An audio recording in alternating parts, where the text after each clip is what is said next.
This is NXT superstar Dexter Loomis, and I want you to do me a favor.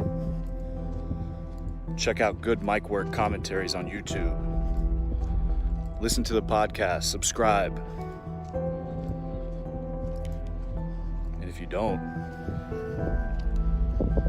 we're gonna have a problem.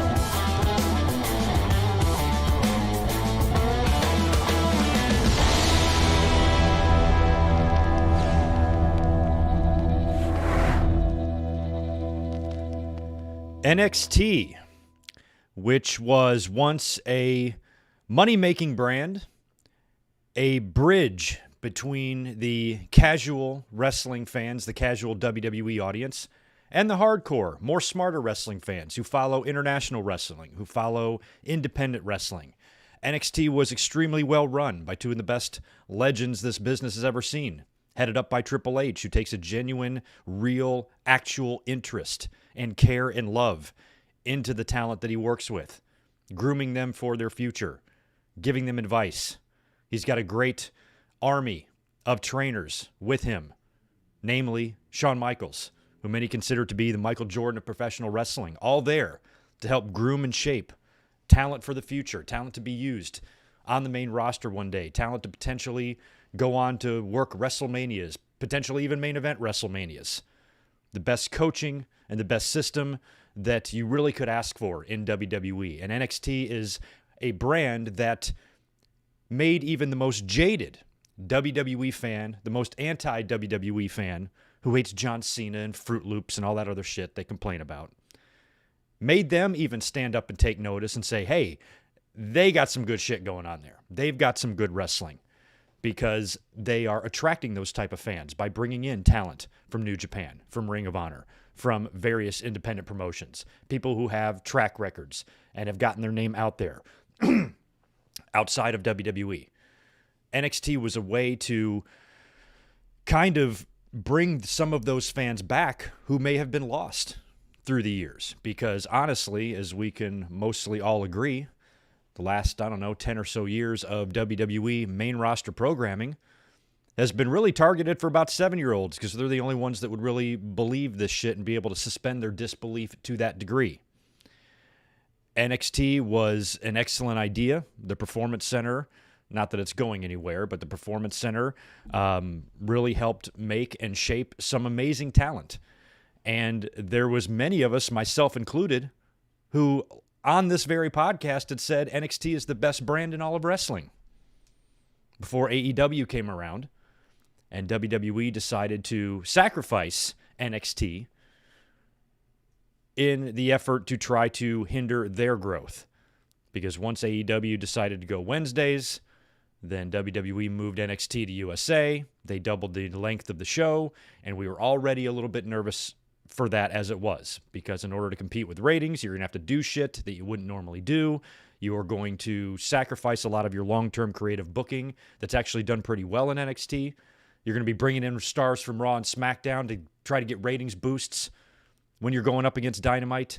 And all of this hard work, all of this great effort put forth there by the talent and the coaches in NXT, you virtually sacrificed. Fast forward a year and a half later, 52 wrestlers in 2021 have been released, over 100 since April 2020. And with a lot of head-scratching releases already happening over the last 24 months, last night, right in the middle of SmackDown, we had WWE Friday Night Massacre, where they released 13 NXT and 205 Live stars, which we'll go through the names in a minute. Most notably, Bronson Reed, who seemed to have a very bright future, who seemed like he was on the way to the main roster. He was a guy that many of us pegged to be a pretty big deal there. And released. along with a few other surprises, in a move that appears to be a gutting and a potential rebranding of NXT. This all happened in the middle of SmackDown last night. By the way, if you want to know my thoughts on SmackDown, you're not going to hear them. I didn't watch the show, and I don't give a fuck what happened. I know we had some of that contender match bullshit with Nakamura and Apollo Crews and Bianca Belair and Zelina Vega. Who cares? They released this information, or at least this information became known, during the episode of SmackDown last night, which I was at work. I was distracted. I couldn't be home to watch any of this or react to it. But as I was reading through social media, reading through Twitter, I saw a lot of people saying, I can't even focus on SmackDown right now. This is so fucked up. So WWE has done another house cleaning, and 13 wrestlers got released last night. Some of these names were pretty surprising. But the biggest question is, why are these releases happening to this degree?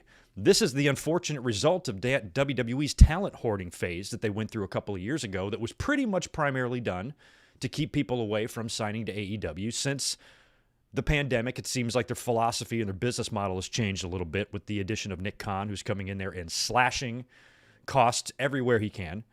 Huge, major releases of big-name stars, not just trimming the fat like they've been known to do annually. That's no big thing. This is abnormal. This is not your normal slew of spring cleanings or your normal slew of house cleaning that WWE will tend to do once and sometimes even twice a year. It's not uncommon to lose 25 wrestlers in a year, or 20 at least. But 50 and over 100 in the last 2 years, that's a shame. And, we'll talk about, the pros and cons. I actually think there is a minor silver lining to some of this nonsense. But WWE, from a PR perspective, I just think that, they got to understand the power of social media. What dominated Twitter last night? What was the number one trending topic across social media? It was WWE releases in the middle of your show that's on Fox. That's just a couple of weeks away from SummerSlam, which I'm regretting buying a ticket for. And all of this breaks, and you think, does WWE not realize, what kind of heat this is going to get them from the audience? And I know WWE, a lot of people have pointed this out to me, and they're not wrong. WWE, right now, they're all about the casual audience. They don't give a shit about us, because we actually are much a minority. Very much so a minority. Because their target audience is kids who probably don't sit in front of the computer and read every word that Dave Meltzer or Sean Ross Sapp or Ryan Satin or anybody else writes. They're probably just going with the flow and reacting to what they see on TV because they got to wake up and they have school tomorrow. But the hardcores, like us, we are fed up with the lazy booking. We are fed up just with the rinse and repeat nonsense that we see every week. No effort, negative effort, is going into these shows from a creative standpoint. On the main roster, at least. And it's a weekly occurrence. But shit, if I'm putting myself in a seventh grader's body, and I think of myself, at 7 years old or 8 years old when I was a kid, I wouldn't have fucking known who was getting released, behind the scenes or anything. I had no idea. I was just watching. I was casual. And that's what WWE's audience now is. But people like us, we're making a lot of noise because this is really, truly fucked up for so many reasons. And it's not just about budget cuts or cost cutting. This company, as we've talked about, is bringing in record profits. They're recording record profits. Even in the face of a global pandemic, they're still doing that. A lot of these people weren't even making that much money. And maybe some of them could have been cut, but then also some of them you definitely could have found a place for. It feels like there's a serious downsizing going on. There's rumors about an NXT rebranding with a new logo, a new lighting. Who gives a fuck? There's nothing wrong with the logo. Even the CWC, I don't hate. I miss the days of Full Sail. That had a great atmosphere. That's the way it should have always stayed, but the pandemic kind of changed that. And I thought they did a pretty good thing, or a pretty good job, at least, replicating as best they could that type of atmosphere. I don't even though I want to get out of the Capitol Wrestling Center very, very badly, I don't hate what they've done there. So there's really nothing that needs to be changed from a cosmetic standpoint or aesthetic standpoint in NXT at all. And I don't know who the fuck is making these decisions and what Triple H must be thinking. Triple H, NXT was his baby, is his baby. What is his motivation going to be now? What's Sean's motivation going to be now? To take time, to take extra time When you should be at home with your family, you stay at work behind 3 or 4 hours later to work out with someone in the ring that could easily be released in 24 hours later. What's the motivation for us fans to give a fuck about what we're watching in NXT? Because no matter what we see there, you're doomed either way. If you get brought to the main roster, there's an excellent chance, not everybody fails, but there's an excellent chance that you are going to be completely changed, mismanaged. Vince is going to have a different vision for what he wants for you.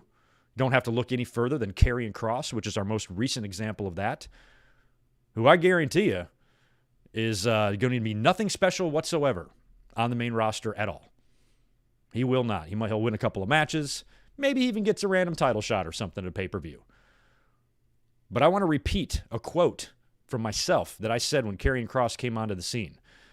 And feel free to unsubscribe to me after you hear this. I was so impressed with the treatment and the presentation of Karrion Kross. I said, you know what, WWE? This guy looks the part. He's big. The presentation, the music, the lighting, Scarlet, everything going on there. Pluses, kind of, MMA-ish type of background or whatever. Dude looks like he could fight and kick some ass. If WWE's ever going to have a chance in the world of recreating the magic or the legitimacy that someone like Brock Lesnar brought into WWE, if they ever want to have a chance at making something like that again, this is their best chance to do it. Yeah, I'd unsubscribe from me too. What an asinine statement that is to make of me. Look at Karrion Kross now. Lost on his first week to Jeff Hardy. Bounced back with a win over Keith Lee, but then lost again. He's obviously not going to be treated special on the main roster at all. And maybe he can get over on his own or something like that, but I don't see it happening, and that's such a shame. Because when he's in NXT and they bring him onto the scene, I'm like, holy shit, this is money. On the main roster, I don't even give a fuck what he does. And that's the case with so many people on the main roster. And WWE, I don't know how they managed to be so incredibly good at pissing away great opportunities, great talent, ideas that seemingly could print money if you just utilized them and thought some things through and stopped tearing up the script 3 hours before bell time and rewriting it. And allowing for a little bit more continuity, allowing for a little bit more longevity or long-term booking or anything like that. It would take very little, it seems like. It's not even hard. Some of the things as fans that we're asking for. You watched AEW Dynamite last week. That main event with Cody and Malachi Black was simple. And any idiot with 3 months of fucking wrestling experience could have booked that. And it was done well and executed to perfection.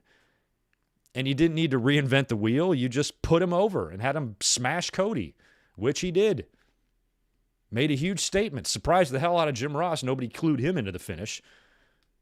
Malachi went to go put the boot on Cody, and Jim Ross mumbles, oh, that ain't going to get the job done. And then 1, 2, 3. And JR goes, my God, holy shit. That was a genuine reaction from Jim Ross. And it was so simple.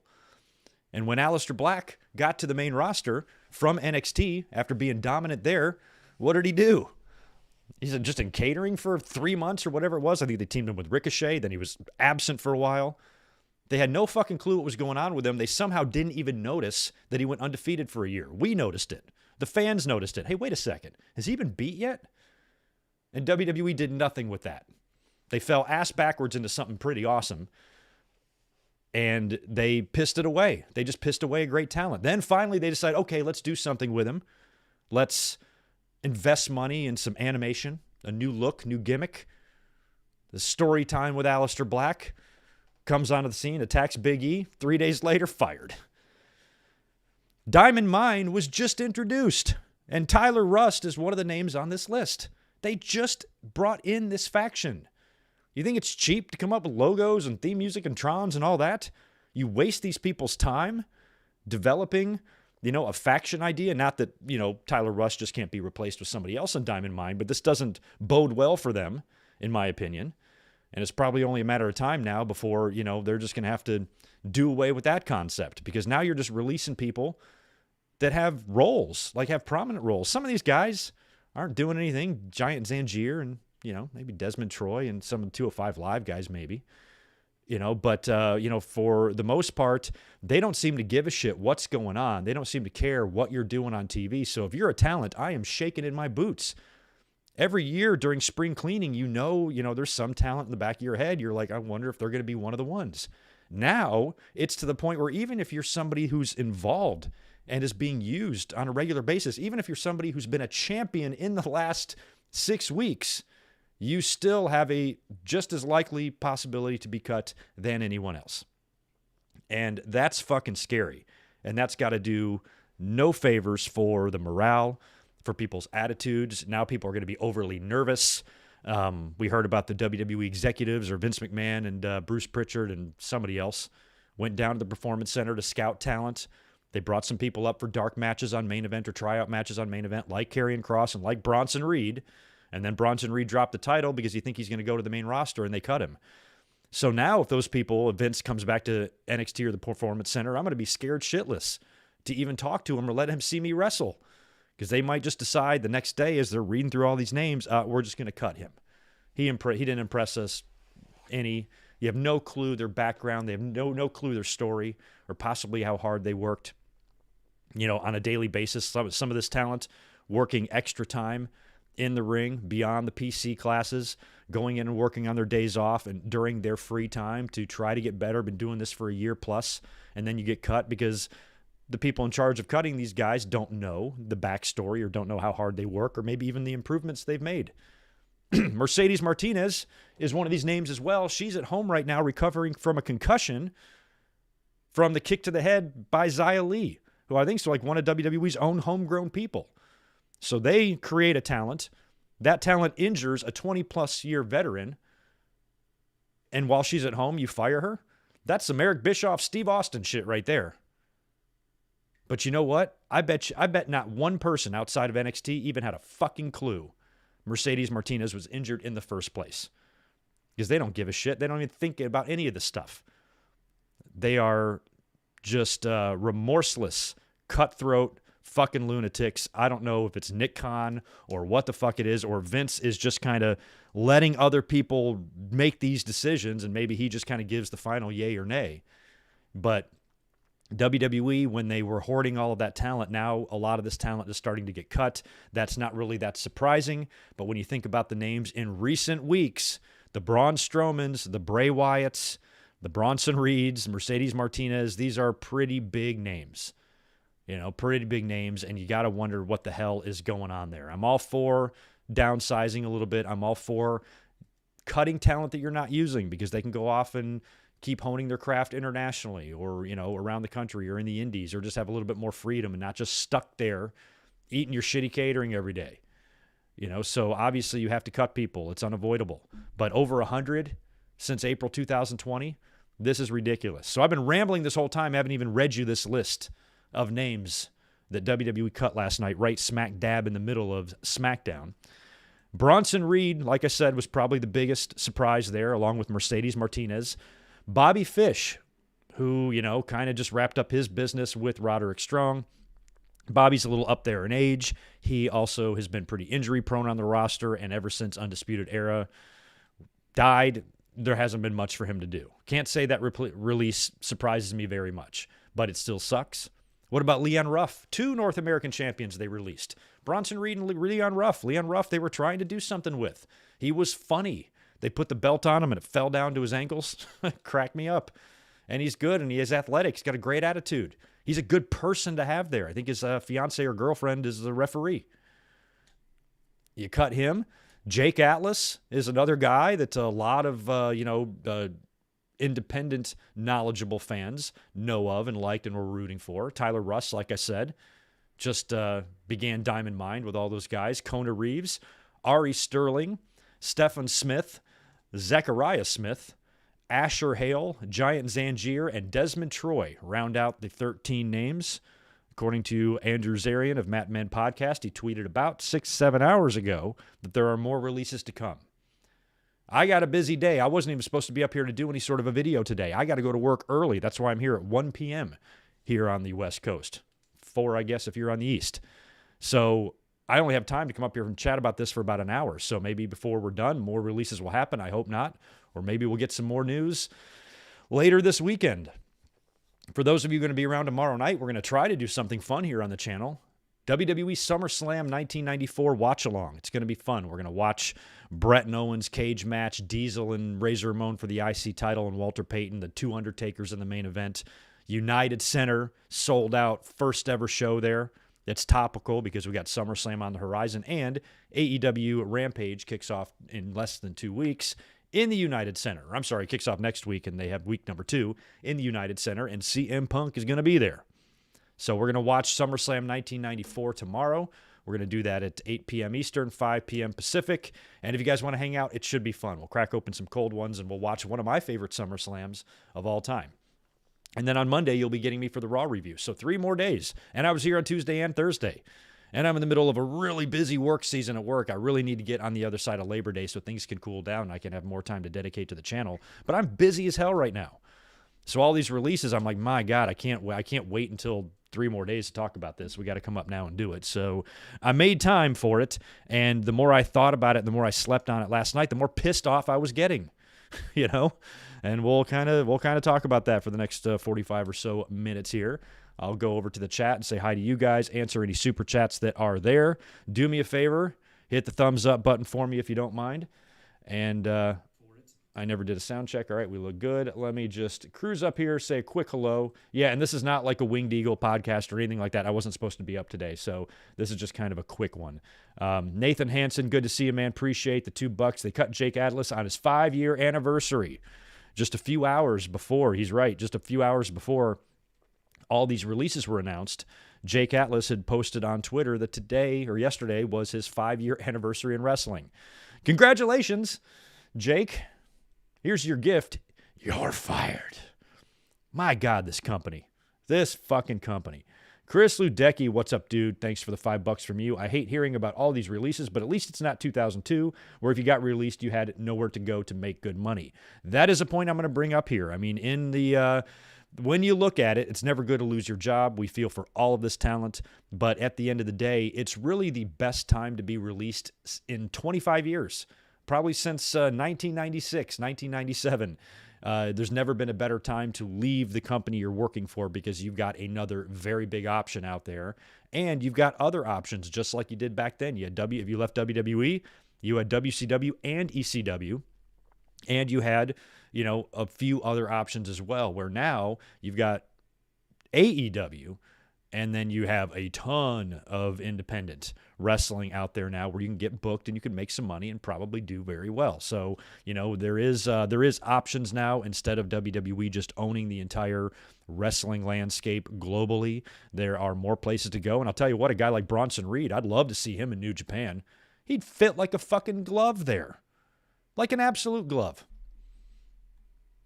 Hopefully everything will work out with him because he is from Australia, work visa-wise and stuff like that. Any international or foreign talent that got released, hopefully if WWE was handling those type of details, hopefully that does not cause them any problems or trip them up in terms of working here in the States. Hope it all works out for them and wish them the best on all those affairs. So it's probably very stressful. Probably a lot of anxiety for some of these guys, you know, who might have other issues to worry about. But what's up also, JL, Jet the Hawk, Big J, Steven, Taylor, Mark Simpson, Midwest Goon, David Brown, good to see you, man. Sonic, Rude Killer, FRGN, Baxter, Paul, Ben, Tony, right on. Lots of people in here. I can't shout them all out, but let me knock out these super chats and then we'll start complaining some more. You, Watt, M8, thank you, man, for the $2. Do you think Triple H is frustrated at Vince? I can't see how he isn't.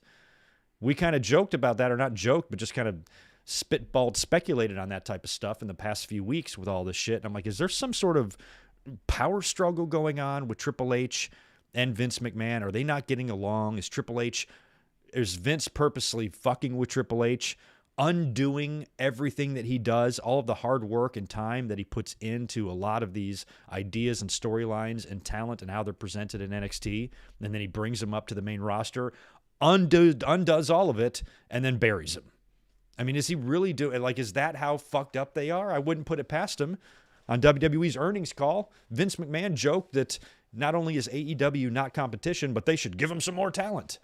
What a fucking tone-deaf, shithead, balls-ass thing to say is that? You miserable shit human fuck. your weird-ass eyebrows. How do you think that makes the talent feel when you say shit like that? You might as well say, all of my talent is expendable except for Goldberg and Cena and Roman and like 3 others. The rest of them, I'll just send them to AEW. I don't care. They're nothing but a number to me. They're nothing but a toy soldier. Vince tries to, who knows what happened in that meeting with Adam Cole yesterday that was supposed to take place at SmackDown. If Adam Cole stays in WWE, I will shit a chainsaw right here on YouTube. What in the hell what would the motivation be for him to stay there? It can't be money, because what does money mean? If WWE says, okay, the only thing we're going to offer you, give you an offer you can't refuse, make you an offer you can't refuse, I should say, and say the one way we'll compete with AEW, we'll pay you, we'll double your salary, we'll pay you $1.5 million a year. And Adam Cole might say, oh shit, it's going to be really hard to turn that type of money down. But that could also backfire on you, because what if in just a few months they decide that you're not worth that money, primarily because they don't know how to fucking use you, and then they cut you and release you like they did to Braun Strowman. Braun Strowman negotiated himself a big deal. That lasted. That was one of the reasons why he got released, apparently. So it's not, you can't even use money as a real factor to stick around now. And if Adam Cole sees what's going on, obviously they probably want him on the main roster, but I'm assuming Adam Cole watches Raw and SmackDown and he sees what he will be doing there, because there's nothing unique about anybody's storylines there, and there won't be anything unique about Adam Cole's either. So if he goes there, he's just going to do what Kevin Owens or Sami Zayn or Bianca Belair or anybody else does. He's just going to be in championship contender matches, and he's going to be in stupid rematches. And then there's going to be a promo. He's going to be on Miz TV or something. And there's a promo, and somebody comes out, and then you brawl and commercial and tag team match. Same shit every week.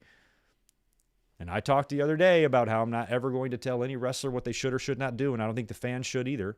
If Adam Cole does decide to stay in WWE, I'll be the first one to go on Twitter or right here and say, good luck, wishing nothing but the best for you and the decision that you made. Others will attack him and call him an idiot, and, oh, I can't believe you're going to do that. How fucking stupid are you? Abusive relationship, and all this other dumb shit you hear that fans have no business saying when it comes to somebody else's career, someone else's livelihood, and somebody else's money. Fuck the fans and what any YouTuber with a stick up their ass thinks. But you got to wonder the thought process there and the decision-making with Adam Cole and whatever he talked with Vince McMahon about yesterday. But when he sees a lot of his friends being released and you combine that with what Vince McMahon said on that earnings call, what confidence should Adam Cole have that he is going to be creatively fulfilled there? None. None at all. I am gone if I'm Mr. Bebe. I'm just going to hang out with my girlfriend. Go hang out with these guys where it's normal.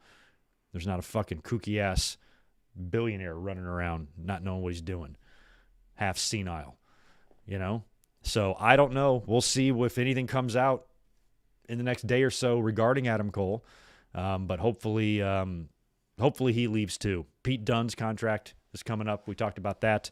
He should be out of there as well. I don't know. I just don't know what's going on with this company at all. It's pretty messed up, especially when you think about some of the talent there. Mercedes Martinez, we talked about her. She's suffering the concussion or recovering from the concussion right now. They cut her.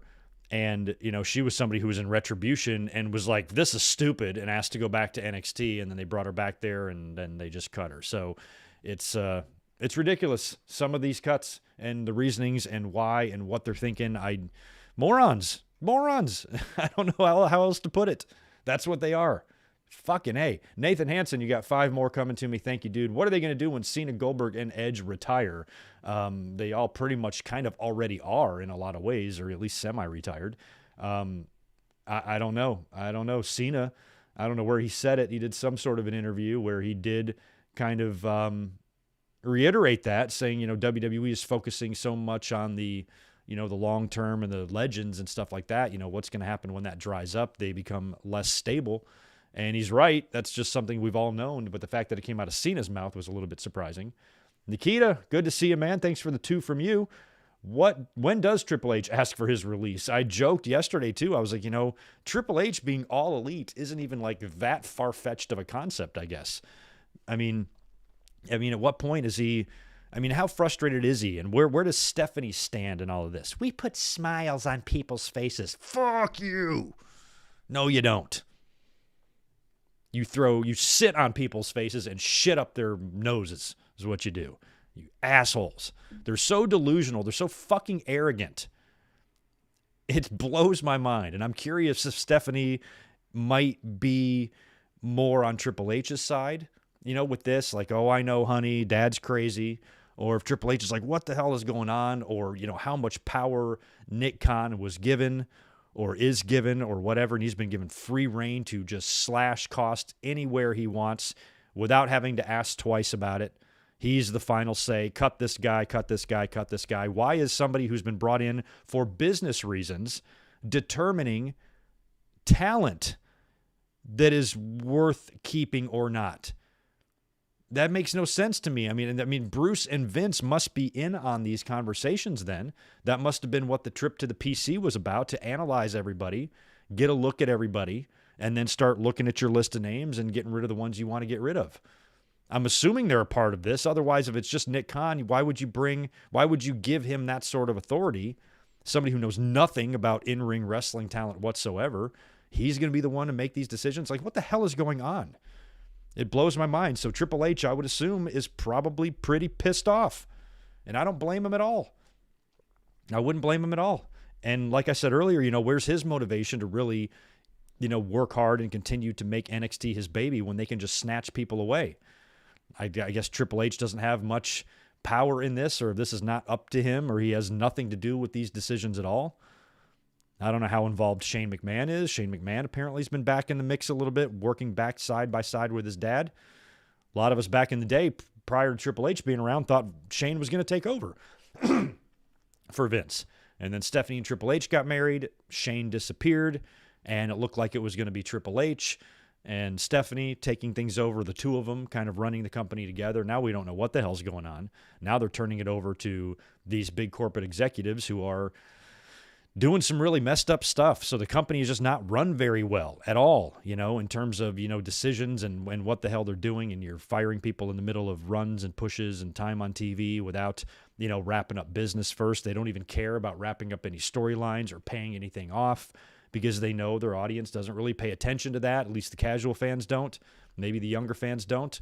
But it sure pisses us off, and it's ridiculous. It's completely ridiculous. I cannot believe this shit. So anyway, we're going to talk about a few more names here in terms of some of the ones that were released in the last couple of years in just a second, but I want to knock out the rest of the super chats because I know there's a few more in here, and then we'll move on from that. Zane G, thank you for the $10, dude, and welcome back. Not in a bad way. Jake Atlas, released on his 5-year anniversary, is like Punk receiving his termination on his wedding day. Yeah, it's kind of similar. When he tweets something like that out, and then they fire you on the same day. That's crazy. What do you think's going on right now with Drake Maverick? Do you think there's a good chance he might be released for real this time? I mean, what if this Nick Khan asshole gets wind of what happened with him last time? Drake got released and made a tearful video in a WWE shirt on social media to the point where he made WWE feel sorry for him, and they gave him a contract back, even tied it into a storyline. What if Nick Khan gets wind of that? Wait, what? We rehired him because he cried? Fuck him. He's fired. Don't be surprised if you see Drake Maverick has been released from WWE in the next few days. Like I said, there has been some reports that the releases are not done, and we could see some more. So I wonder, how long he's going to be able to hang on, because otherwise, what justification do you really have for him to keep him on? If you're firing Braun Strowman and Bronson Reed and guys like that, what kind of case can you make for Drake to not be fired? You know what I mean? So we will see. We'll see what happens with him, but it's just a bad day. Chris Ludecki, 5 more from you. Greg, is Adam Cole stays with WWE, and I send you $50. You dump a beer on your head again. If Adam Cole stays with WWE, I think is what you mean. Maybe. Yeah. I dump a beer on my head. I don't know. I got a really nice carpet under me. I don't know if I should do that. Might have to be 100. I don't know. Let's wait and see what happens first. I think he's going. I would leave if I was him, but shit. Who knows what Vince was able to convince him to do last night. Watt M8, thanks again for 5 more from you. Prime example, Carl Anderson and Luke Gallows re-signed and were pushed for a couple of weeks, and when the pandemic hit, they were released. And at least with the pandemic, they were it could have been looked at as a budget cut type of situation because they laid off and furloughed a bunch of people behind the scenes as well. Cutting a bunch of talent isn't that hard or far-fetched. Excuse me. But it also came at the same time that they were recording these record profits, and they should have been able to weather the pandemic storm, and they were cutting people anyway. But at least at that point, they had the pandemic as an excuse.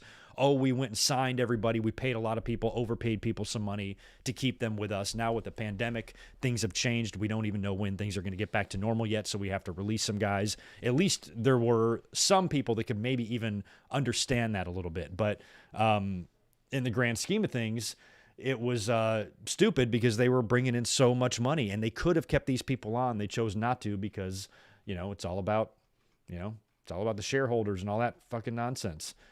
Financially, you're right. They are better than ever. And that's what makes this so much harder to swallow. It feels like it's a little bit of a downsizing here, but they were really overgrown and bloated for a while there. So that's why there was going to be a reaction. There was going to be a blowback from signing all that talent. You were going to have to release some because that's just not really that logical to keep, 300 fucking people on your roster when you're only going to use a third of that. So, that was probably likely going to happen anyway. And now a lot of this talent is available out there, for AEW or whoever else to pick up in terms of this latest batch. I could see Mercedes Martinez, going over there, maybe Jake Atlas. I would love to see Bronson Reed turn up, but I also think Reed would be great in New Japan. So with this latest batch, I don't think AEW's picking up all these guys, but I think they're all probably going to find some work. And that's where the silver lining does come in a little bit. And I know it's impossible and really difficult to actually find a silver lining a day like today or a day like yesterday. But when you think about it, a lot of this talent will have benefited from WWE's crazy talent hoarding phase that they went through when they were just signing up everyone they could. Because by doing that, you might not have gotten picked up otherwise if WWE wasn't in a talent hoarding phase like they are clearly trying to get out of now. Then you might not have even been signed anyway. But since you did get signed, you were subject to world-class training in a state-of-the-art facility headed up by Triple H and Shawn Michaels and Norman Smiley and whoever the hell else is there training guys. They got great trainers there in NXT.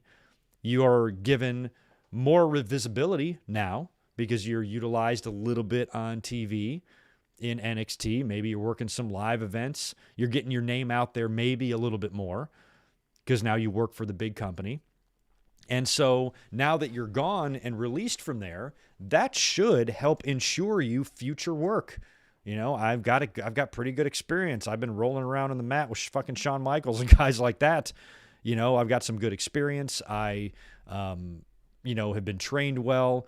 Morale up until recently has always been very good. We've heard it in NXT, in the PC, not as much infighting and egos and shit like that. It's all a pretty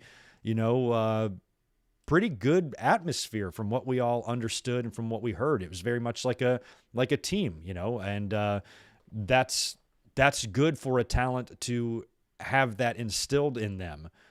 Because I would assume, I'm not a wrestler, but I would assume that, locker rooms can be a little bit crazy because there are egos.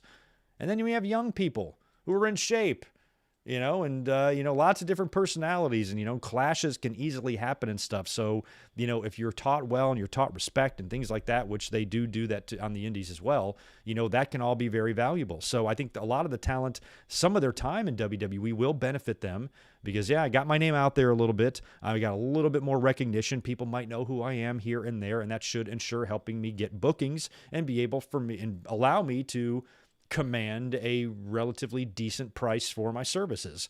So it's not all bad. Some of this time in WWE, even though it was very short, or even though they only got on TV a handful of times, maybe not even at all, they were at least able to be there, and that can be a chapter in their pro wrestling book. and can help shape them for the future down the road and get them more work, and stuff like that. So that's all really good, and that is a silver lining or whatever. But at the end of the day, the releases aren't making a whole lot of sense because they're coming in such large numbers and they're coming with talent that you're in the middle of using. And it ain't spring cleaning. It ain't trimming the fat. This is a clear change in philosophy or business model or something. And, to release 100 wrestlers in under 2 years, that's crazy. Let me just read some of these names. Denise Salcedo on Twitter had taken the time to actually write down all of the names of talent that were released in 2020 and 2021. What a nerd. Holy shit. But she wrote them down. Okay. So in 2020, Zelina Vega's on this list, but she's back. Akam and Rizar, I'd forgotten about them. Rusev, Eric Rowan, Sarah Logan, Carl Anderson, Luke Gallows, Maria Kanellis, Cain Velasquez, forgot about him. Zack Ryder, Primo Epico, Mike Bennett, EC3, Leo Rush, Deanna Purrazzo, Cassius Ohno, Kurt Hawkins, Heath Slater, Eric Young, Curtis Axel, No Way Jose, Dash Wilder, Kurt Angle, Aiden English, Gerald Briscoe, Mike Rotundo, Mike Chioda, Tino Sabatelli, Tay Conti, Heath Slater, Sean Daivari, Serena Deeb. I didn't even know she was there in the last 2 years. Was she a coach in NXT? Is that what it was? Man, I can't believe they had her and let her go. Scott Dawson. So I'm not going to name all these names because some of these people, I don't know who they are. Luke Harper, Kairi Sane, Jack Gallagher. Wow, forgot about him too. Jazzy Gabbert, Cesar Bononi, who I know is now over in AEW, Dan Matha. 2021, Bobby Fish, Mercedes Martinez, Leon Ruff, Tyler Russ, Bronson Reed, Jake Atlas, Ari Sterling, Kona Reeves, Zachariah Smith, Asher Hale, Giant Zangier, Stephen Smith, Desmond Troy, Ric Flair, Bray Wyatt, Chase Parker, Matt Martell, Killian Dane, Marina Shafir, Arturo Ruas, Kurt Stallion, so the Singh brothers, Lars Sullivan, Big Show, Andrade, Billy Kay, Peyton Royce, Kalisto, Samoa Joe, although he's back, Chelsea Green, Mickey James, Tucker, Bo Dallas, Mojo Rawley, Wesley Blake, Jessamine Duke, Vanessa Bourne, Alexander Wolf, Velveteen Dream, well, Velveteen you can understand, Braun Strowman, Lana, Buddy Murphy, Aleister Black, Ruby Riott, August Gray, Arya Daivari, that might be on there twice, Tony Nese, Tyler Breeze, Fandango, Santana Garrett, God. And that's not even all of them. That's just, some of the more notable names that we might recognize. That's a lot of people in 2 years. So they're doing a complete 180 here from what they were doing a while back. But you look at some of those names, I'm like, how the fuck can you not find something for some of them to do? So many good names on there, and it's crazy what's going on. And this is just a couple of days after the bombshell news of Bray Wyatt being released by WWE. Ric Flair is out of there. Even Ric Flair's like, see ya, I'm 95 years old, but I don't want to be here anymore.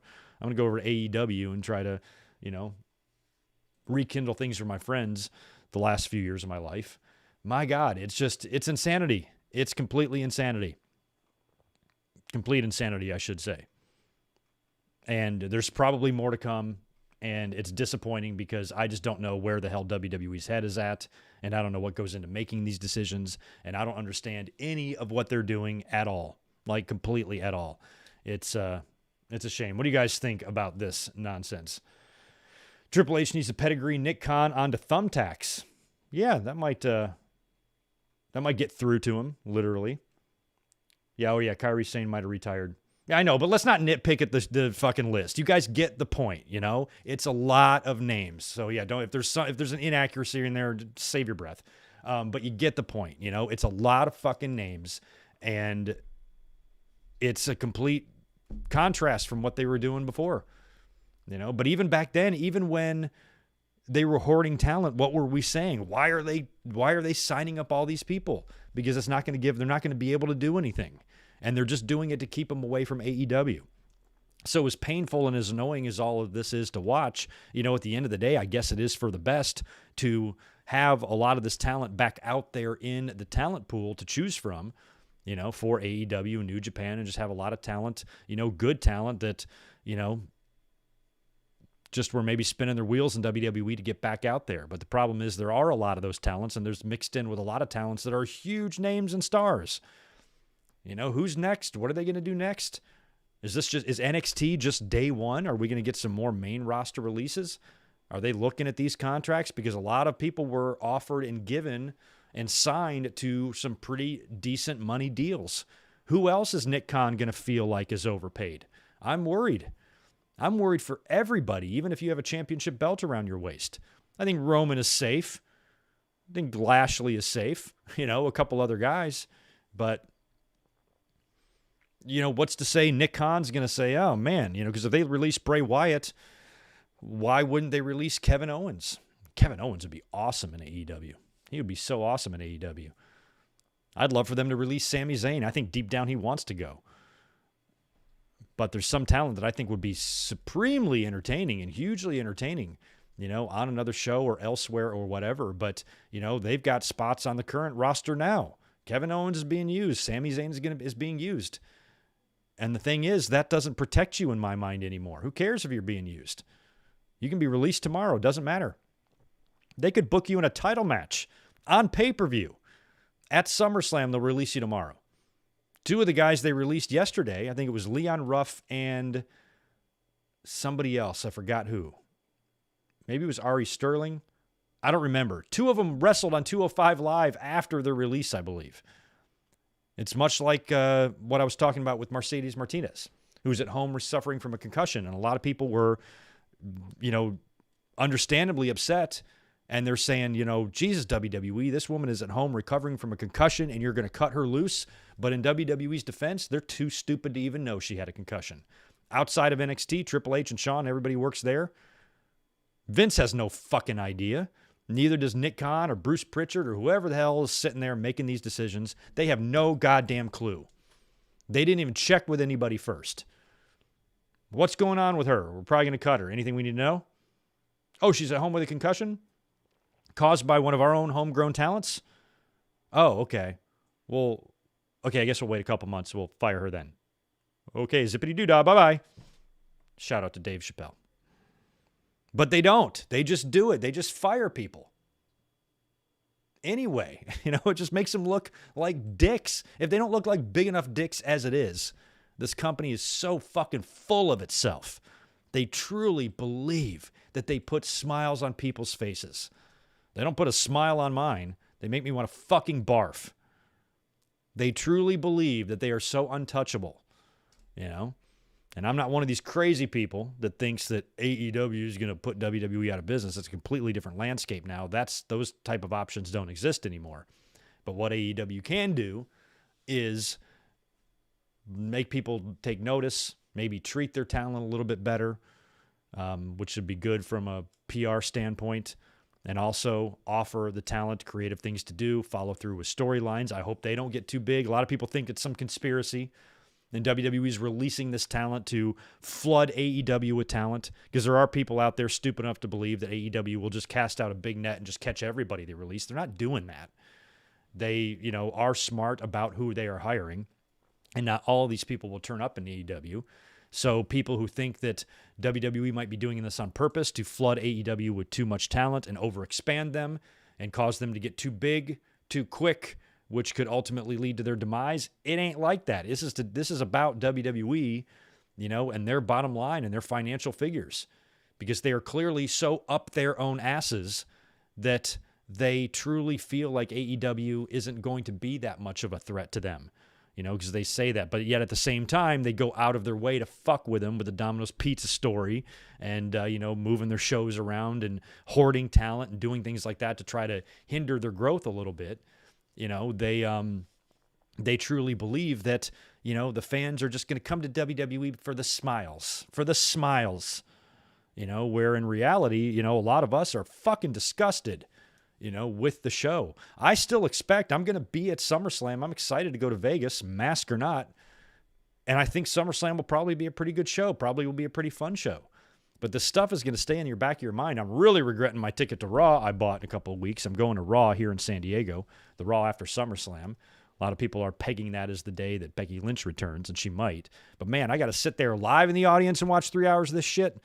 Can't wait.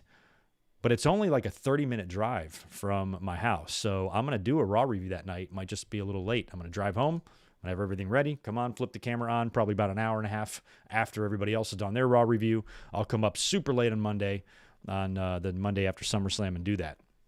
But man, like, what am I thinking going to these shows now? So it might be the last pro WWE ticket I buy for a little while. I do have plans and want to go to WrestleMania. I probably still will, but I think I'm going to try to focus on getting my ass to an AEW show. All Out would be really tough to pull off. I know the tickets are insane, scalpers prices and stuff. Really can't do it. Really can't make that trip that quick. But I really think next time it's going to be an AEW pay-per-view, where it's just feels a little more fun and you feel a little bit less dirty going to it. You know what I mean? So at the end of the day, another sad day in WWE, and at the end of the day, it's not going to be the last. I think we're probably going to see some more here. It feels like there's a definite change in philosophy, and I'm scared shitless about whatever this NXT rebranding reports are going to show us. New logo, new lighting, and like I said earlier, is any of this shit necessary at all? As if that's the problem with NXT, as if NXT really has a problem at all. NXT's only problem has been Vince McMahon. Everything else has been, if they were allowed to just run independently, funded by WWE, but not fucked with. Because for a while, Vince was doing that. For a while, Vince let Triple H have that. And even I said, good on WWE, good on Vince for actually letting them just run that shit without his influence. Or at least with very little influence, and he's always been NXT's biggest enemy. Sending stars there, calling people up too early, calling people up and not using them, moving to USA and doubling the show time. And now you got to deal with commercials and producing and presenting your TV a different way. And you got to start worrying about ratings. And now you're head to head with AEW, completely taking your eye off the ball. Completely, distracting yourself from your booking philosophies in order to worry about other shit, and then he comes in and now they start gutting talent. They're firing people out from under, Triple H and the entire brand there. They're splitting up relationships. They're, firing people's friends.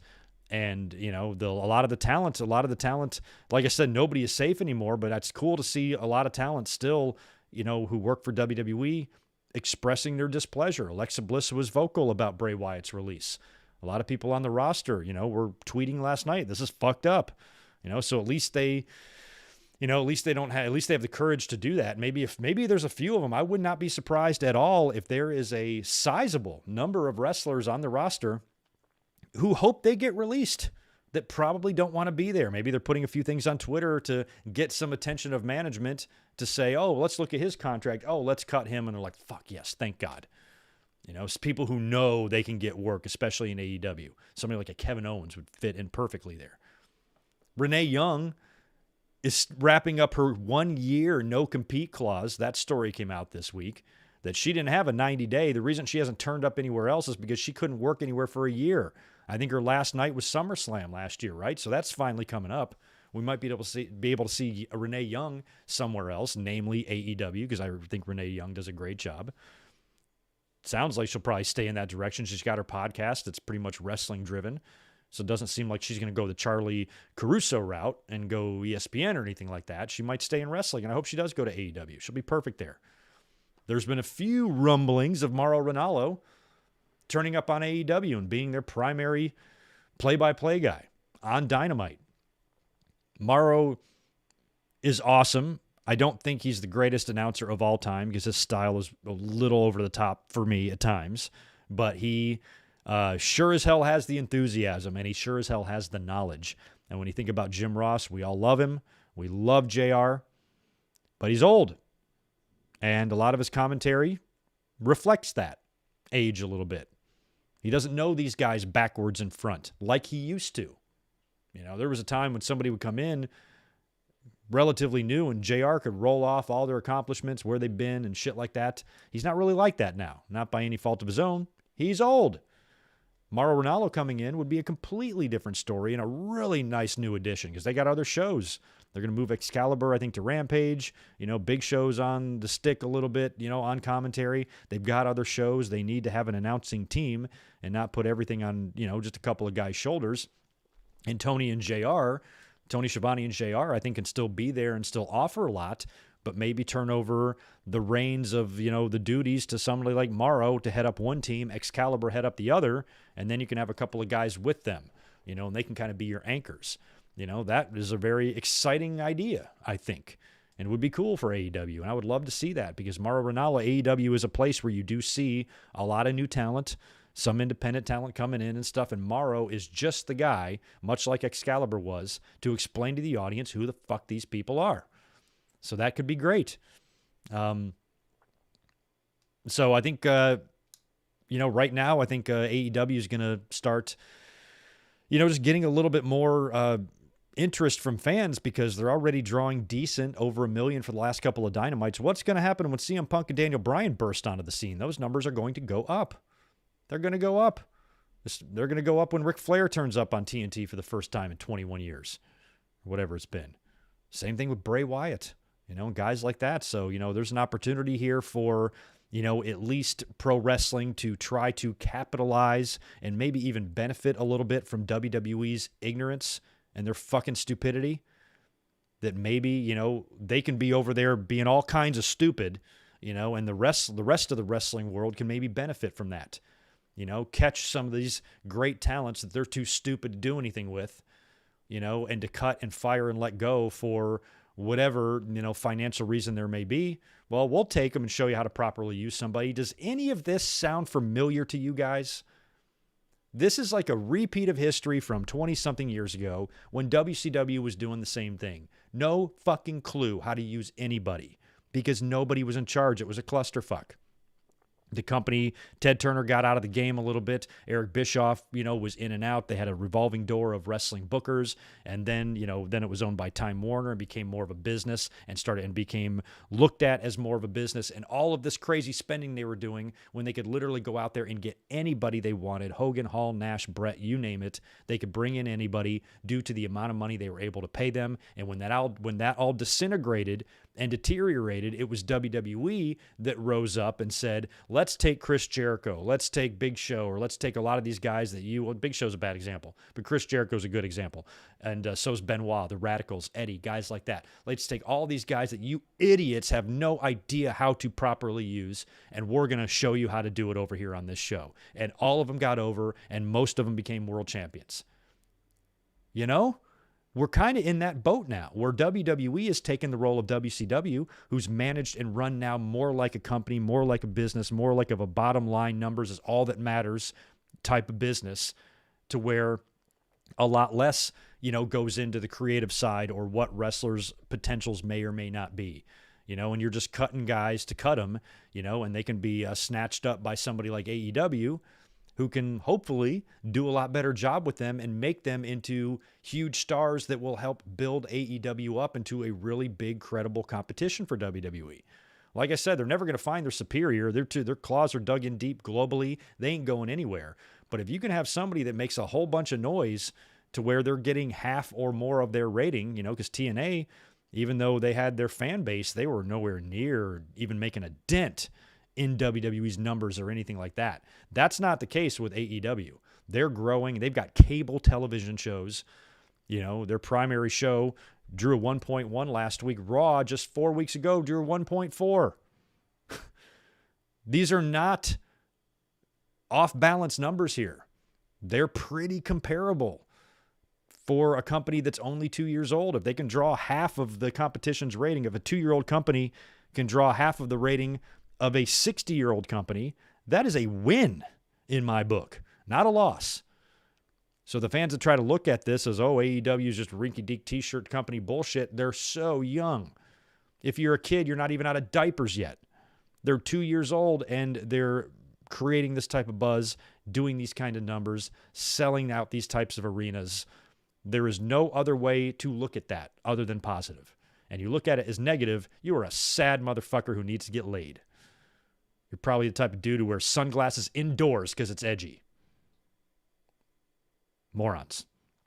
So AEW, let's just hope that they can at least provide us refuge from the shit we see in WWE.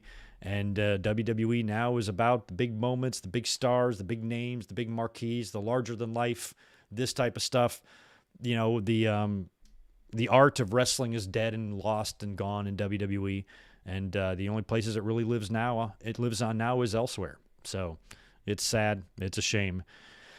And it is what it is. And that is to the top of the hour, to the very minute. We've been going about an hour here, and I do have to get out of here because I got to head to work, unfortunately. But before I do, I'm going to cruise over here, see if there's any more super chats. My likes are really bad. Can you guys do me a favor and get those likes up? That's embarrassing. Get me up to at least 100 so I can not look like an asshole, please. Hook me up, and I'm going to knock out some super chats, see if there's any other interesting questions or comments, and then I'm going to get out of here until tomorrow night when we watch SummerSlam 1994 together. It'll be fun. Spaz Phoenix, welcome back, dude. Man, speaking of NXT, go sub Spaz Phoenix's channel. He does a lot of good NXT reviews, and I'll tell you what, I'm not sure how much of NXT I'm really going to be watching now when it comes to my podcast and my shows. You know, I'm pretty interested in TakeOver. I know Joe's going to choke out Cross, but aside from that, what the fuck's the point now? They ruined it.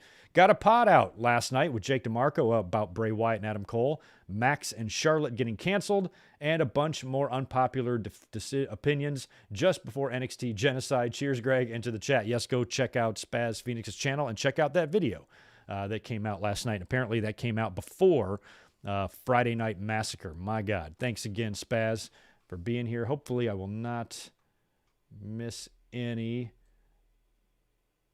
other ones. I missed a couple the other day. I felt bad.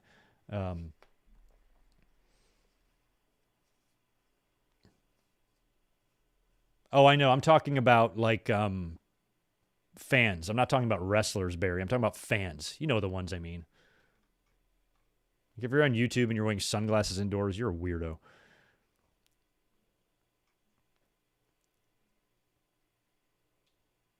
Yeah, Ratnick. The 1 year non-compete is rare. Well, Renee's a different talent, though, you know, and I think that also, if I remember right, her leaving, I think she asked to leave. So I think that's probably in the contract. Like if you want to, you leave, you have to have a 1 year no compete or something like that. And she found that reasonable, and she was willing to do it to get out of there. The year's up now, and she can probably go somewhere pretty soon. But yeah, I think talent like her, it might be a different story. You know, because she was pretty untouchable there. You know, Renee was a big part of them. I saw Renee doing a lot more. I saw Renee becoming the Mean Gene, the modern day Mean Gene of WWE, not going anywhere, being a fixture there, much like Michael Cole, being somebody in her role who heads up the panels and does the stuff and does the interviews. I know they put her on Raw on commentary as a experiment, but I think she was better kind of in the pre-show roles and stuff like that, and the backstage show and shit like that. She was just good at that. So it was, I thought she was going to be a big part. So apparently it was a year-long no compete, and they do exist. They do exist in other forms of business too, you know, not just in wrestling. Yeah, SummerSlam 94, the outsiders explode. SummerSlam, did I say I was going to react to 2013? Oh, I should. There's still time. There's still time. I could maybe do SummerSlam 2013. That would be good with the CM Punk and Brock match. But we're doing 94 tomorrow. There's no turning back on that one. Roderick, I'm going to risk saying not only is the AEW competition, but they also could help put WWE out. WWE's kind of behind in their own demise. Could make money off content royalties. Yeah, I don't think WWE's ever going to be taken out. I've never really thought that, at least not now, because they're not in the position they were. That was only going to happen back in the day when they were so financially outmatched by Ted Turner, and they were having serious financial trouble. They were close to bankruptcy, where on the other side, it was the complete opposite. They were two completely opposite companies. Family-run business, hanging on by a thread financially. Billionaire Ted Turner, media mogul, owning a company that literally will spend anything. They don't care. They have no reason to be thrifty or cheap at all. So they could outpay everybody. That was going to take its toll on WWE because you can't turn down that kind of money. You can't turn down 3 times more money. I love my job, and I'm happy with the money I make there. But if another restaurant offered me 3 times as much to come work half the hours, loyalty only gets you so far. You know, sorry. It was fun. It's been a fun 10 years, but I'm going to go make some serious money now. You know, and that's the way it was. But they're not in that position anymore. It's different. And what I said the other day when we were talking about this is how AEW is choosing to compete. They're just choosing to compete by simply simply putting on a better professional wrestling show than the competition. Raw and SmackDown creatively are pretty bad. SmackDown's not horrible. Raw's horrible. SmackDown has its moments. SmackDown can be good, and SmackDown's got great talent there. So does Raw, and there's always some good wrestling and shit like that there. But in terms of like an all-around wrestling show with good booking and storytelling and pay-per-view match builds and stuff like that, it's you see different things more often on a weekly basis in AEW than in WWE. AEW does not feel formulaic at all, to the point where WWE just copies and pastes most of the show weekly, just shuffling in and out a couple of different names to make it look a tiny bit different. Overall, the way they're going to be able to compete is tell better stories, put on a better product. Right now, in large part, they're doing that. And in time, the ratings will reflect that. They already kind of are. None of this shit happens overnight. I've seen some fans say, I'm starting to give up on AEW. What do you mean give up? You're not even 2 years old. What do you mean give up? Let's give them 5 to 10 years. And if they still suck, then maybe give them up. But come on, you got to give them a chance here. So the fact that they're making this much of a splash this early, let's just hope the upward trend continues, and they start drawing real numbers. Because at the end of the day, pro wrestling ratings aren't very good. I'm just comparing them to WWE. AEW, people say AEW doesn't get great ratings. Well, neither does WWE. And like I said, 1.1 for Dynamite. Raw just did a 1.4 6 weeks ago or less than that, whatever it was. These numbers are not that far off. And AEW has a chance to at least just give us an alternative. The fans have been itching and salivating for an alternative here in North America for the past 20 years. We now have it. To root against it just seems stupid. And, more driven by everyone's nitpicking anger towards other wrestling fans and not just what pro wrestling actually needs. So just think about that when you see WWE doing this type of shit. At least we've got an option too, but whatever. Like I said, we're not going to talk about SmackDown at all. I don't care about the show or what happened on it at all. We'll be up here tomorrow for SummerSlam 1994 watch along, and then Monday we will attempt a Raw review. I'll sit through that 3 hours of nonsense, and we'll be up here immediately after the show, and we will talk about it. So I appreciate you guys being here and hanging out for this brief podcast today. Thanks a lot. Smash that thumbs up button out the door, and if you're here for the first time, please subscribe. And I will catch you guys tomorrow night for the SummerSlam review. Y'all take care. Or SummerSlam watch along.